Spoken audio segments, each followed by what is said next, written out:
உயரதிகாரிகள் பணியிட மாற்றம் செய்யப்பட்டிருக்கிறார்கள். அந்த வகையில் நெல்லை டிஐஜி மூர்த்தி பணியிட மாற்றம் செய்யப்பட்டிருக்கிறார். அதனை முக்கிய செய்தியாக பார்க்கிறோம். கூடுதல் விவரங்களை நம்முடைய சிறப்பு செய்தியாளர் அபினேஷிடம் கேட்கலாம். அபினேஷ், யார் யாரெல்லாம் முக்கியமான உயர் அதிகாரிகள் இடமாற்றத்திற்கு உள்ளாகி இருக்கிறார்கள்? அபினேஷ், நிர்வாக வசதிகளுக்காக தமிழ்நாட்டில் 10 IPS அதிகாரிகள் பணியிட மாற்றம் செய்து அதுக்கான உத்தரவை உள்துறை செயலாளர் தீரஜ்குமார் வெளியிட்டிருக்கிறார். குறிப்பாக மதுரை, ராமநாதபுரம் சரங்களுக்கு புதிய டிஐஜிகள் நியமிக்கப்பட்டிருக்கிறாங்க. மிக முக்கியமாக நெல்லை டிஐஜி மூர்த்தி மாற்றம் செய்யப்பட்டிருக்கிறார். நெல்லை டிஐஜியாக இருந்த மூர்த்தி ராமநாதபுரம் டிஐஜியாக நியமிக்கப்பட்டிருக்கிறார். அதே போல ராமநாதபுரம் மாவட்ட டிஐஜியாக இருந்த அபினவ்குமார் மதுரை மாவட்ட டிஐஜியாக மாற்றம் செய்யப்பட்டிருக்கிறார்.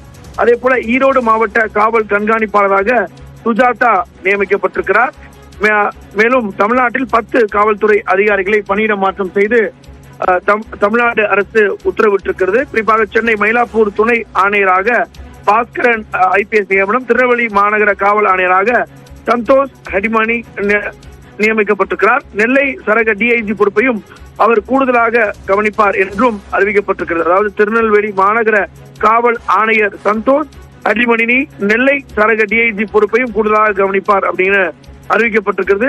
அதே போல மதுரை சரக டிஐஜியாக அபினவ்குமார், ராமநாதபுரம் சரக டிஐஜியாக மூர்த்தி நியமிக்கப்பட்டிருக்கிறார். அந்த அடிப்படையில் சென்னை வண்ணாரப்பேட்டை துணை ஆணையராக பாஸ்கரனையும் நியமித்து 10 IPS அதிகாரிகளை தமிழ்நாடு அரசு பணியிட மாற்றம் செய்து உத்தரவிட்டிருக்கிறாங்க. அபிநயா, விரிவான விவரங்களுக்கு நன்றி அபினேஷ்.